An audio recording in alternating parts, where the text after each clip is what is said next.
Good evening, you anxious rebels and rebellions. I'm your host, the Dark Rebel, and welcome to the Night Tavern for my Power Rangers review. Most of you know that I'm a huge Power Rangers fan, but for those of you who don't know, I freaking love Power Rangers.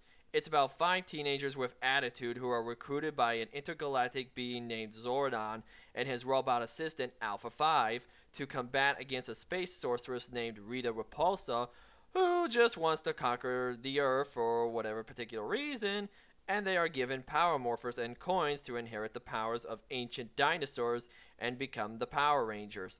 I grew up watching the show when I was like 5, and it became a daily thing for me to watch. I have seen every episode from Mighty Morphin to In Space, and that was where I stopped watching for a while because I was entering high school at the time, but returned to it when I went into college and afterwards. I have seen Ninja Storm, Dino Thunder, bits of SPD, Megaforce, and bits of Dino Charge. And yes, I am aware of the new series Ninja Steel. Also, because I love Power Rangers so much, I am starting to get into Super Sentai, the Japanese footage that Power Rangers adapted from with American actors. I've also seen the other two movies, and yeah, like everyone says, they're both not good with Turbo being the worst of them. However, while I will admit that I was very scared for this movie, as to thinking that they would spend way too much time on the teenagers to get them set up and everything, that fear quickly faded away because I'm going to say it right now. While it does have some flaws like any adaptation from a TV series would, this is a good movie, and I would even go so far as to say that it's undeniably the best out of all three of them so far. Of course, this is a reboot, and I really like the route that they are going with it. So, how good is it anyway? Well, let's look at the facts, shall we? I should, however, point out that I can't talk about this movie without spoiling anything, but I'll try my best to avoid the plot and anything else major, so you've been warned. This time we're going to start with the cons. First, because there's a real thorn in my side that I need to address. And most of you will probably agree with me, and then again, some of you probably won't. But we all know what the Megazord looks like, right? Because we saw it in the trailer. And what was the first thing that came to everybody's mind when we saw it? Yep, Optimus Prime. It was the same thing with the new suits, but we thought of Iron Man when we saw those, and I'll get my thoughts on those here in a bit. But the Megazord, I have no idea what they were thinking when they were designing this. I am sick and tired of everyone thinking that they gotta make everything that has a lot of actions and explosions in it, let alone robots, and think they have to go the Transformers route. It's the epitome and definition of lazy. They could have taken this opportunity to get more creative with the Megazord, but instead take the easy route, the lazy route. And yes, I know it's a reboot, but here's the whole concept of the Megazord. The Megazord is a combination of the 5 original Zords into just one giant Zord. When they combine, the whole idea is for it to be its own thing, but also resemble the other Zords used to combine it. Compare the Megazord here in the reboot to something like the original Megazord from Mighty Morphin Season 1. It's classy, and kind of in a weird way resembles that of a samurai like the Shogun Megazord, with the big breastplate that the pterodactyl becomes, the saber-tooth and triceratops becoming the feet and legs, the mastodon becoming the hands and arms, and the tyrannosaurus becoming the torso and head. That is what a Megazord is supposed to resemble. But this Megazord barely resembles anything with the original Zords.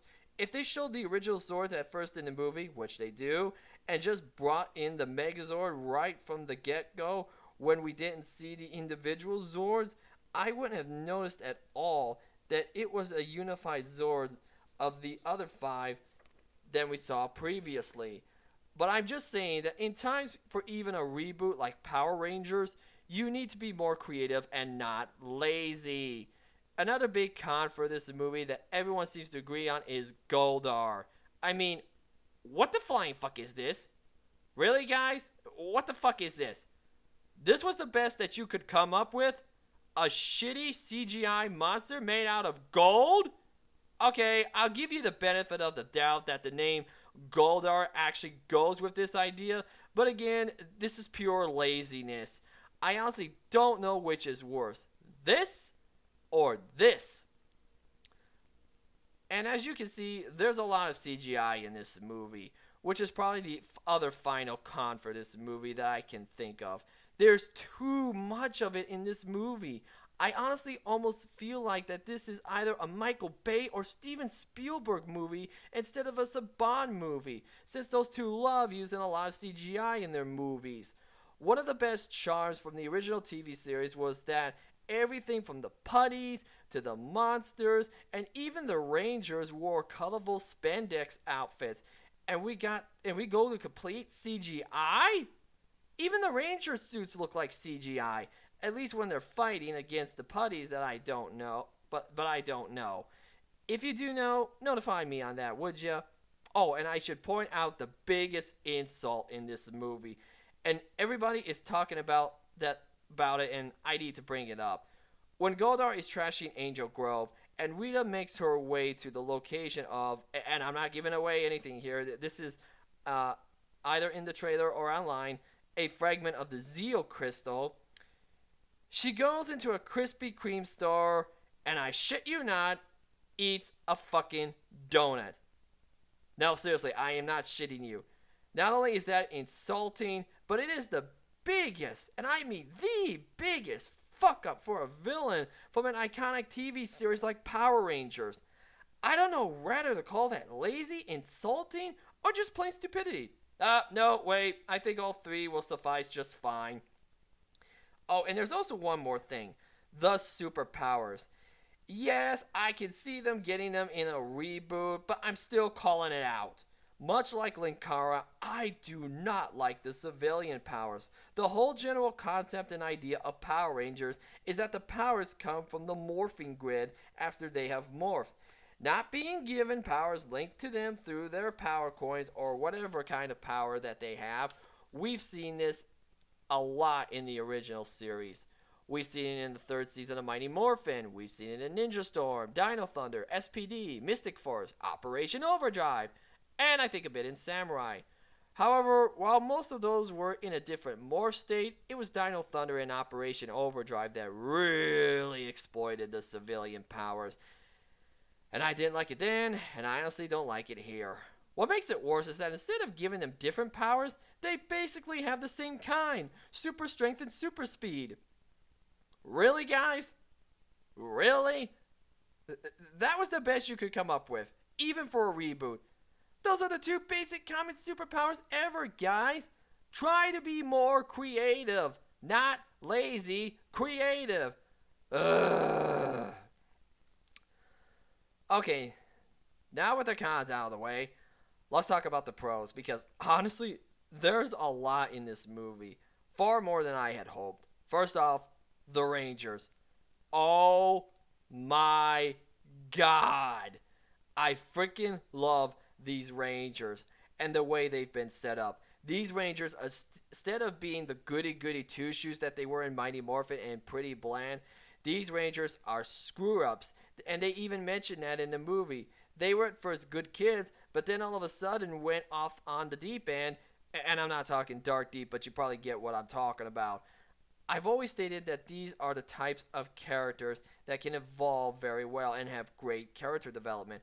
And I don't think that they went as overboard with how much time they were going to spend on them with setting them up like I thought they were going to do so. Furthermore, this is an origin story, and you do need to spend time on the Rangers and get them familiarized to the audience, and I think they did an excellent job on that.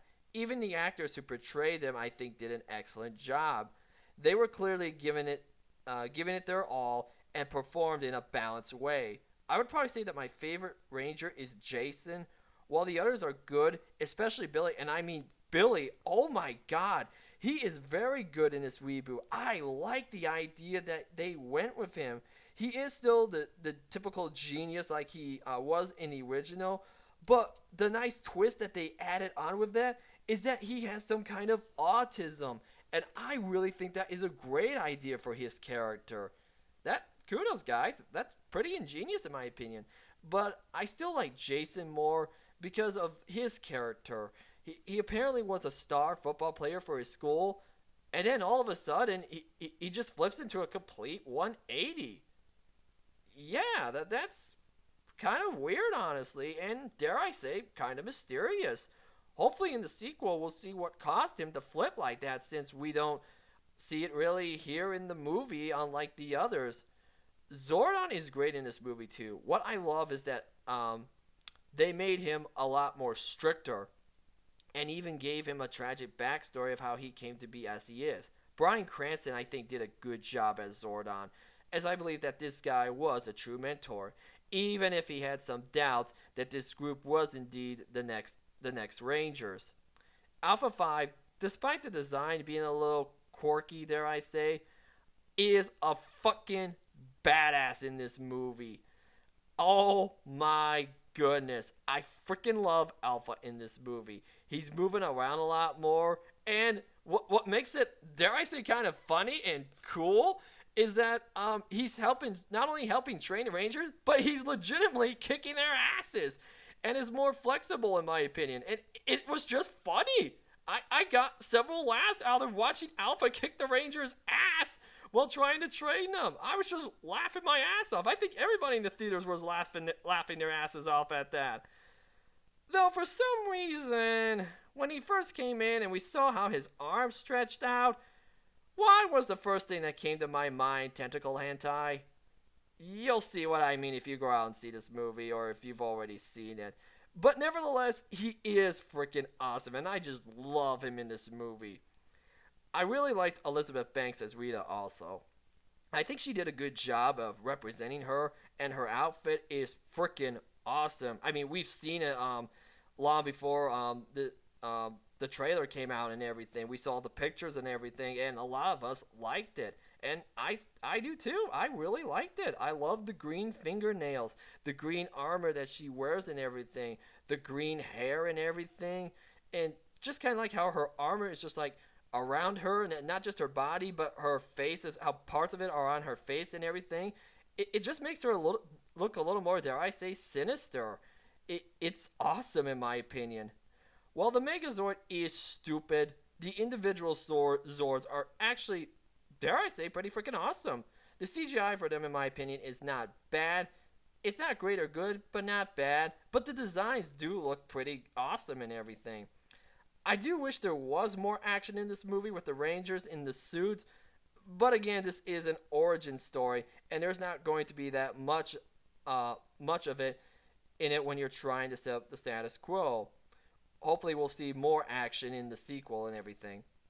I will say also that while I thought at first the suits were stupid and looked too Iron Man-like, they honestly have grown on me just a little bit. I still think that they look too alien-like, but I get what they were going with after seeing the beginning of the movie and everything. The helmets, I will say, do look pretty good and actually kind of reminisce the Mighty Morphin era. I would say that even the drama is pretty damn good in this movie. It is good. You actually do feel the pain that these kids are going through, especially later on in the movie, to which I won't spoil. So, is this reboot a great movie? No. No, not even close. But it is good in many ways. I don't know about many others, but I did get a nostalgia vibe when watching this. And I do think that this is not only a good reboot for the new Power Rangers era, but a good origin story for not just the Rangers, but for everything in the Power Rangers lore. The actors were great. The setup for the Rangers are great. And this is probably the first remake or reboot for an adapted TV series that, dare I say, I actually want to see a sequel to and see how they will continue with it, since Saban has several sequels in mind. This movie, if you haven't seen it, go out and see it, guys. You'll have a lot of fun watching it. I promise you that. This movie totally, it took away the fear that I had of going into it worried that they were going to spend way too much time on the Rangers, which I do think they spent enough time on it. And while some things are incredibly stupid, there are a few things that balance very well in this movie, and I'm going to give Power Rangers a thumbs up. Guys, thank you for watching. Be sure to give this movie a like, share, and let me know about how you feel about this movie and the series. And if you're a big Power Rangers fan like myself and want to learn more about all the seasons from Mighty Morphin to Megaforce, then I would highly suggest that you check out Linkara's history of Power Rangers reviews at Atop the Fourth Wall and on his YouTube channel.